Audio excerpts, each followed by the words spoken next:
So over the last few weeks, maybe a couple of months, a few of you have asked about this idea of this practice of prayer, and which is an interesting word. Prayer isn't something that all of us really feel a personal connection with. There can be a lot of energy around prayer, sort of left over from our families of origin, from the religious traditions that we grew up with. Who or what is it that I'm praying to, and do we pray with words or in silence? But I think just to look at it for a moment in a really simple way,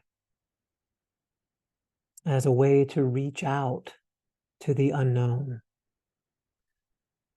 to be in relationship with something that's larger than ourselves, evoking or inviting or calling forth that level of reality that is beyond the personality, beyond what I already know, which is a vast field, really, of creative intelligence. And of course, there's many different ways to pray, different ways to invoke or invite this reality, and the reality of what Jung calls the transpersonal self. Or we could speak about the ally or the friend or the beloved in Sufi tradition, or God or Christ or spirit, or in a more non-personalized form, as nature, as beingness. But it's an acknowledgement that ultimately I don't know the depths of what this reality is, what healing is, what love is, what a relationship is, what awakening is, what the meaning of this life is. There's an aspect of this that I don't know. And so it's a way of opening to this deeper reality, into that mystery, really, which lies at the source of all healing and transformation, all awakening, all peace. And I think from an alchemical or a tantric, say, perspective, the self or God or the divine or the source or spirit, that which is more vast and more subtle, more mysterious than my own personality, will manifest, and it will take expression in a variety of forms in order to reach us, to get our attention.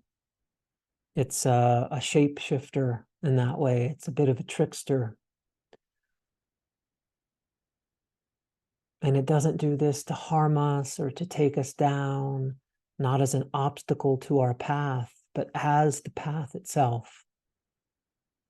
And it's a radical view, to be sure. This idea that we've been exploring over these last weeks, which arises out of that inner atmosphere or mandala of the wounded healer, which is a long lineage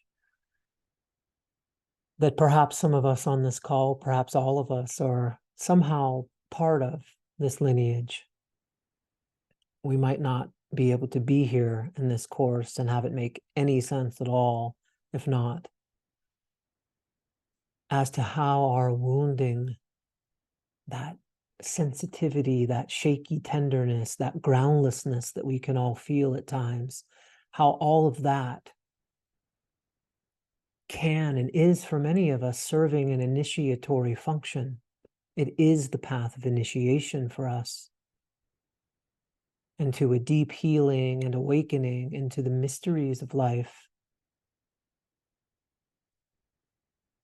The wound or the sensitivity or that shakiness, that tenderness as portal, as doorway, not as error, not as mistake, not as me having done the path wrong, not as there's something wrong with me and that's why that's here, that shakiness, that tenderness, but as evidence of the unfolding of the divine or the transpersonal self into the embodied world.